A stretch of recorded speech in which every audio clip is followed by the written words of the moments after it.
Hey guys, this is EpicEpics here, doing a replay analysis with my teammate and good friend, Kangan Gamer. Kangan, would you like to say hello? Hey, what's up, guys? Yeah, so basically we're going to start with the pick and ban phase of this analysis, and we're going to go over some of the things that were going through our minds while we were picking. In this case, as you guys see, Mid-Miss, which is our team, has the first pick and first ban. So we first opted to ban out the Bat Rider because we do not have a very strong Bat Rider player, and Bat Rider is a pretty safe ban to start with. And then the opposite team, they reiterated with NA Neruvian Assassin and Magnus afterwards, because they knew we had the first pick and they did not want us to first pick those two heroes. We banned out the Undying because he is a strong support, and picking Undying in conjunction with any other support during the 2-second picks would result in a very strong combination, so we did not want that. Now, when we had our first pick, we had a few heroes in the pool, including Keeper of the Light and maybe a Wisp, two very strong supports. But instead, we think Darkseer would have been the better choice because he has very flexible synergy with a lot of heroes. So we opted to first pick the Darkseer. And then the opposite team reiterated with Wisp and Keeper of the Light. Now, as soon as we saw the Keeper of the Light, what popped in our heads was Kato PL lane. So we decided to take the Phantom Lancer to block pick it from the other team. And why we picked a Rubik along with that pick was because, again, Rubik is a very flexible hero, and we do not want to give away too much of our lanes during the first picking phase, in case what was crucial to our strategy would get banned in the second banning phase. Now, third pick is pretty standard on the other side. They picked the Gyrocopter to counter the Phantom Lancer. Then, at this point, knowing that they had Wisp, Kato, and Gyrocopter, we thought, hey, we needed to ban out a very strong mid hero, we need to ban out a very hard carry, and what we wanted to take was very strong support. Now, at this point, we banned Queen of Pain, strong mid hero, CK, who's very strong with the Wisp and a very strong carry, as well as the Lone Druid, who is a very strong laner and a very strong carry as well. They, on the other side, banned out the Shadow Demon, banned out the Disruptor, which was the ideal support that we were going to take, because the Disruptor's glimpse and everything works really well against Wisp. So with the Disruptor gone, we thought to ourselves, what can we do? Well, we picked a Lina because thinking that we can have the burst to burst down the Wisp before the Wisp can get away with his relocate ultimate. And then the other team, Exion, gives away their trump card, Wisp Tiny. That was what they were going for this whole time. They wanted a Wisp Tiny combination. Knowing that, we knew that the mid hero probably in this case would be Gyro or maybe Tiny, because they already have two supports and two heroes. It's very hard to imagine them picking any other strong mid hero at this point of the game. A TA, Templar Assassin, wouldn't work well with their lanes, so we decided to go with the Outward Destroyer because he absolutely just dominates in his lane with his Astral Imprisonment that steals intelligence from the enemy hero. Now I'm gonna let the time run a little bit and allow the timer to go down so that the last pick will appear on their team. Give it one moment. So why I did that was because the ban disappears once the lineup is selected. So anyways, guys, the last pick for them was the Clockwork, an offlaner, and this ends my pitch for the pick and ban. Kengan, please, if you have anything to add. Yeah, well, like, first of all, I think with our first pick, when we banned Bat Rider, that's really forcing the opponent to ban both Nyx and Magnus. Because what people don't know is that, like, if we say we had the first pick, so if we were to ban out Bat Rider or somebody else who is not Magnus and Nyx, we can judge by what their first ban is going to be. If they don't ban either Nyx or Magnus, that means one of them is going to slip through no matter what. And so I think really judging by their first ban, we knew that they were going to probably ban both Nyx and Magnus and not try to, like, basically it's our way of putting pressure on them. That's true. to force them to ban both of them. That's true. Basically. Forcing them to show their hand. So one of the small but very cool plays the other team did, crucial plays, was that as soon as the Clockwork basically picked his hero, they sent a rocket here, and they saw us 5-man going into the jungle, knowing that we'll probably all rotate here, secure the jungle lane, probably this location or this location, and then knowing this, our Darkseer player thought, well, if they were going for a Clockwork bottom lane, then it's probably a good idea for him to jungle up until he has Iron Shell and Surge before he goes into the side lane. So before the game starts, usually in public games, you never see teams positioning such as this, where where you're fighting for superiority inside the jungle. But it's actually a good idea. A lot of the times, the offlane player may try to come here and throw down a ward before the game starts, and if you guys decide to 5-man here, you can actually stay here until the 30-second mark before rotating, and a lot of times snagging a first blood.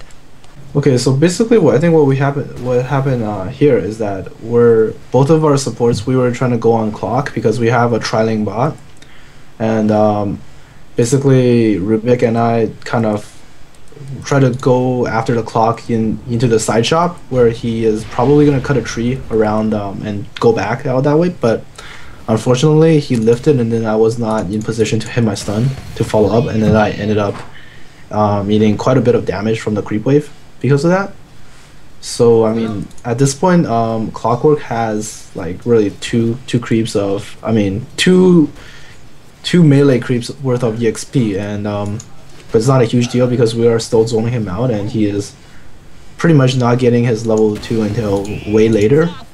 And it's actually really important for Clockwork to get his levels, or to get his level 2, because he needs that power cogs in order to solo efficiently, because that's the skill that people use to trap all the creeps together so that the lane would push back into their tower, but he wasn't able to get his level 2 until like way later. So I think that was actually a costly mistake on his part. Yeah, so as you guys see right now, all he can do is body block the creep wave to try to inch it towards his lane, his tower. However, he keeps using his rocket to CS, and every time he rockets, he's putting damage on every single creep, and it makes it a lot easier for me to actually deny the creep, put damage onto the creeps. And also, for you guys to know, if you're trying to chain stun with something like Rubik Lina or even Shadow Demon Lina, and you're not confident in hitting your stun, you can hold on to it, because the other player will try to juke your stun. He won't be running straight, he'll be running left and right, left and right. You can actually put on a lot of damage between right clicks between your ally and yourself. So looking at it here, every hit, as long as the stealth shield is not proccing, you're doing something like 30 damage, 2 hits, 60 damage. That's a lot of damage if he's trying to juke your hits. And as you see here, with the pulling, with the denying, the creep wave is completely in our wave. He still has what Ken mentioned earlier, that 2 melee creep worth of EXP, and he's really struggling in this lane right now. Now, at the same time, I want to skip back to mid and just tell you guys in the laning phase why Obsidian Statue is strong, why we picked him. Gyrocopter has a very strong, aggressive early game where he can use his Rocket Barrage and his Flax Cannon to do a lot of harassing. However, with the OD, you're denying a lot of the intelligence that he has, limiting the number of flash cannons, limiting the number of rocket barrages he can get off, and knowing that you have a higher damage for last hitting, 75 compared to here, 64, because of the blade of attack, then that gives you a distinct advantage. And here, as you guys see, he was pulled items early game where he started out the blade of attack, and he was pulled a regeneration item. And looking up at the top lane, the last lane that I'm gonna do for the laning phase is our Darkseer player Elmo. So he basically jungled until he had his soul ring, and now with the soul ring and with level 2 Iron Shell, he can come up and easily farm up his items. As we progress later into the game, you will see that he actually kept up very close with his net worth. Now Tiny is very hard to compete because with Coddle, with Wisp, they can stack the creep wave, nuke the creep wave. Then with the extra mana, Tiny can come in, one combo this creep wave, and take 2 or 3 waves of neutral creeps. However, as you see, Elmo with his double stacked Iron Shell easily takes away. And oh, here as we see, there's a first blood at mid where the roam between the Rubik and the Lina takes away. We get first blood, a small early game lead. So right now you guys see there's a gank attempt on the obsidian statue, and here 3 of us are fighting. One guy gets pulled down to low ground. However, we're hesitant on who we're going on, and we get absolutely chased to death. And here bottom, as you see, I managed to get this clockwork. However, our team actually is getting picked off left and right. 2 people died, 2 of our supports died, and then here our mid player is getting chased. Because I had a haste rune, so I kind of lucked out here, and I managed to rotate bottom. And managing to rotate bottom, we actually chased them away from the OD, and we managed to put on a decent amount of damage. If not with the haste, actually we managed to take down the Tiny. Without the haste though, that would have been a very bad engagement for us. Yeah, so pretty much what happened there was we were kind of hesitant on going back. I think one thing we should learn is to just cut our losses. Yeah. Yeah, because like when we all had like low HP, we all had 300, 400 HP, and we were all trying to go back and hit some like crucial stuns or like clutch stuns and try to like save the other guys, but really what ended up happening was we costed our team like a few extra deaths when maybe we could have just got away with one guy dying. But yeah, but and again we lucked out, otherwise it would never have paid off. And here I just want to mention quickly what my item build is and why you have to be flexible with your item build. So here I have a vitality booster and a bracer, and I have a 3200 which I'm gonna buy a Reaver with. Why would you rush a Heart of Tarask on a Phantom Lancer? Well, if you look at the other team's lineup, they have super aggressive Tiny and Wisp combination. Also, they have a Clockwork with a long range initiation, with definitely one of them will carry a Dust. So they're gonna be able to burst you down at an insane range.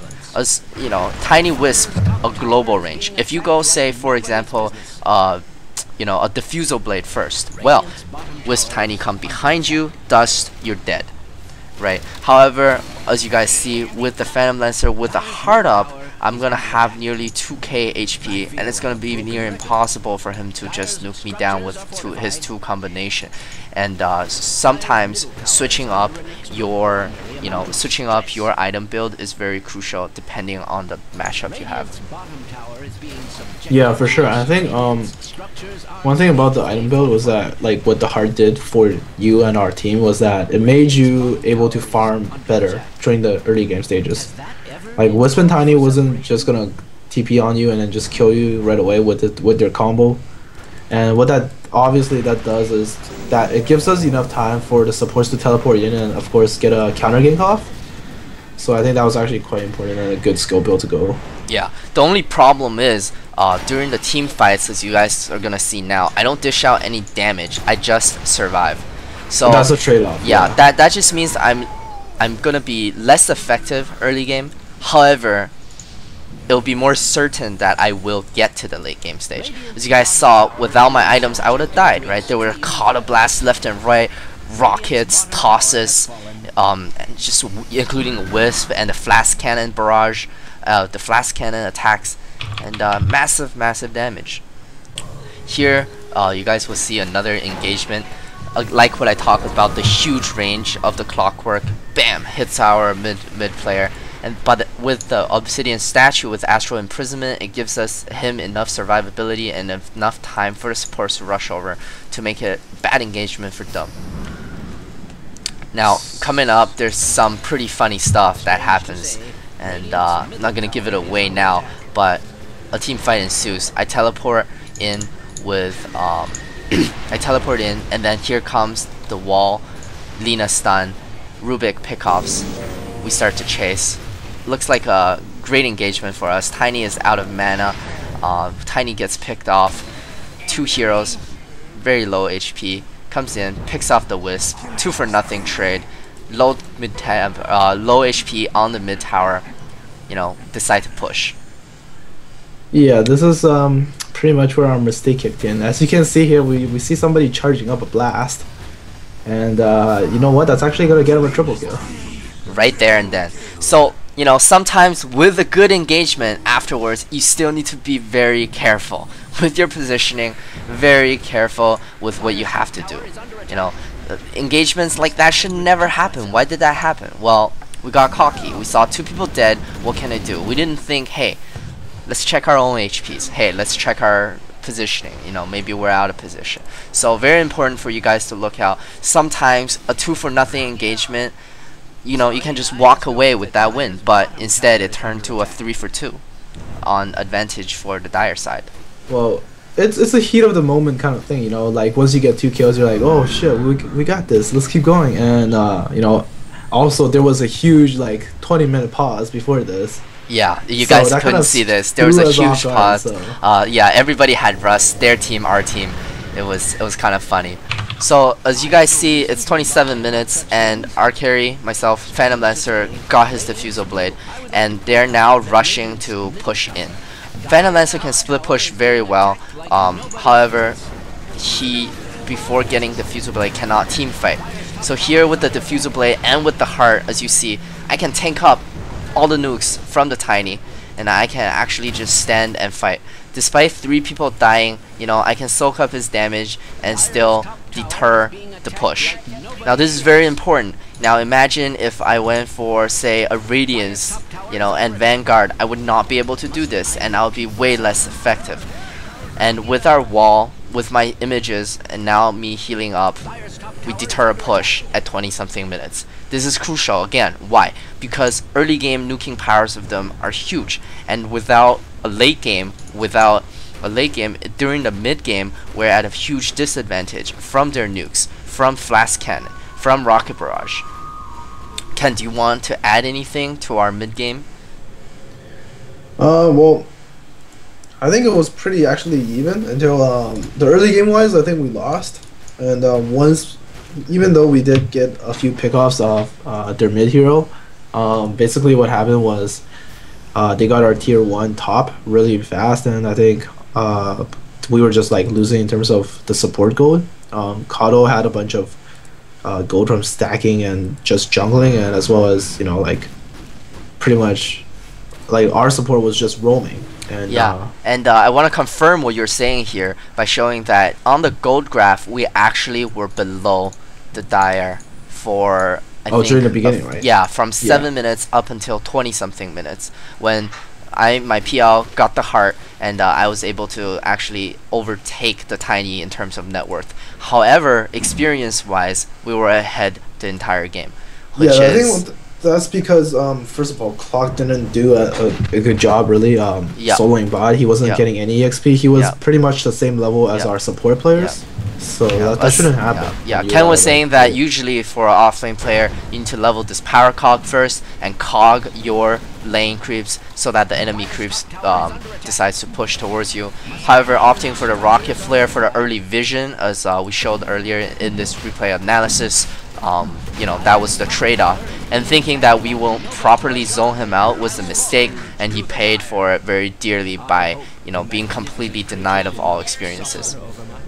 Yeah, now, I mean, getting the rocket flare was good for vision, but again, he was using it on the same lane that he was in, so he was basically pushing it towards your tower all the time, and you know, there was just no way he was gonna get any EXP. It's true.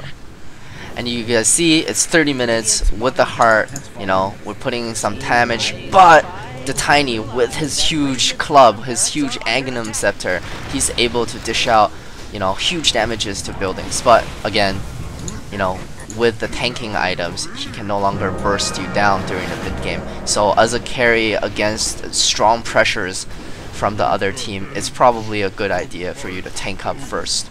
We see another engagement here at top. We see that, you know, despite them being able to chase away our teams, I'm able to chase down, as a very farmed PL, chase down their supports with ease. And as long as they're kiting with things like Force Staff, Staff of Altos, and Astral Imprisonment, then, you know, we can come back, take the fight to them. And with Surge, things like Surge, it's very easy to chase down enemy heroes that stray afar. And here you see his Kraget armor stuns Pox again. And at this point of the game, we're already finished. So Kengan, if you don't have anything else to add, I'll make this the end of our replay analysis. We're hoping to do a weekly thing, so I'm gonna name this weekly analysis number 1. Anything you guys are wondering, anything you guys thought was useful, or anything you guys thought were redundant, comment below, let me know. This is my first attempt to do this. I will try to improve as time goes on, and if it works, then I'll try to do similar things next week. If it doesn't, I'll switch it up and give it another go. So I guess, yeah, I don't have anything to add, so alright. Yeah, so guys, check out Kengan Gamer's channel. He's in one of the featured channels in my channel. He has a lot of really good content on some of the other games that I don't play, such as Call of Duty, Tibia. You know, give it. No, that's the old times. Now that's I'm the old focusing times? on Dota 2. Pretty much. I see. Well, he has some really good Street Fighter tutorials if you guys are into fighting games. And thanks for watching. Please comment, like, and subscribe.